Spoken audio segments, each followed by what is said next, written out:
یہ کہتے ہیں کہ کسی نے کہا ہے کہ جو دل صاف ہوتا ہے وہی اللہ کا مسکن ہوتا ہے، تو کیا مطلب؟ یعنی اللہ کے مسکن سے مراد اللہ کی یاد کا مسکن، کہ اللہ تعالیٰ کی یاد اس قلب میں ہم وقت رہتی ہے جو دل صاف ہوتا ہے، کیونکہ شیطانی اثرات سے پاک ہو جاتا ہے تو پاکیزگی ہوتی ہے، اور پاکیزگی اللہ کی یاد ہے، اللہ کا ذکر ہے۔ یہ ان کا کہنے کا مقصد تھا، نہ یہ کہ معاذ اللہ ثم معاذ اللہ اللہ کا وجودی اعتبار سے قلب میں آ جانا۔ مسجدوں کو ہم بیت اللہ کہتے ہیں نا، اللہ کا گھر، تو کیا مطلب اللہ تعالیٰ اس میں آ جاتا ہے؟ مراد یہ ہے کہ اس کو منسوب کرنے کے اعتبار سے کہ اللہ کی طرف نسبت کر دیتے ہیں، اسی طرح یہ ہے۔ یہ بچے نے پوچھا ہے کہ عید الاضحیٰ جو ہے، اس عید الاضحیٰ کے دن ہمارے ہاں 5:45 پہ فجر ختم ہو رہی ہے اور 6:05 پہ عید کی نماز رکھی ہے، کیا یہ صحیح ہے؟ تو اگر 20 منٹ کا وقفہ درمیان میں دے دیتے ہیں، جیسے فجر کا وقت ختم ہو رہا ہے اس کے 20 منٹ بعد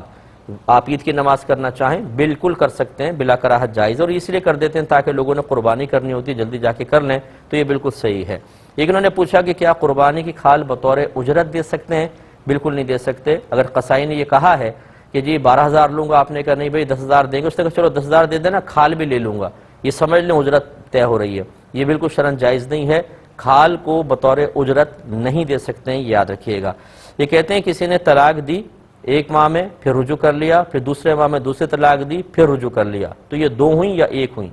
دیکھیں جو طلاق دے دی جاتی ہے بس وہ گئی، یہ ایک ایسی گولی ہے جو دوبارہ رائفل میں نہیں آئے گی، چاہے رجوع کر لیں، رجوع سے طلاق لوٹ نہیں آتی ہے یا ختم نہیں ہو جاتی ہے، یہ 2 طلاقیں ہو گئیں، ہمیشہ یاد رکھیں۔ اب ایک بھی اگر آئندہ زندگی میں دی تو بیوی حرام ہو جائے گی۔ یہ کہتے ہیں کہ جو کسی کے پاس خرچہ کم ہے وہ صاحب نصاب،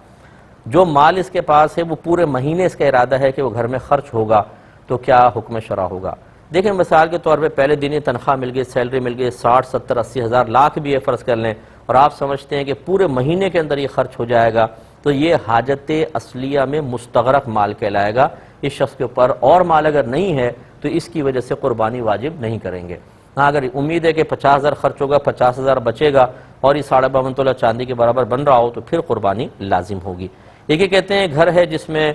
مطلب شرکا سب گھر والے ہی ہیں، تو گوشت اندازے سے تقسیم کر سکتے ہیں کہ نہیں؟ دیکھیں نہیں کر سکتے ہیں، لیکن ٹائم چونکہ کم ہے، اس میں مشورہ میں یہ دوں گا پہلے اندازے سے تقسیم کر لیں، پھر اس میں ہر حصے کے اندر ایک پایا، تھوڑی سی کلیجی،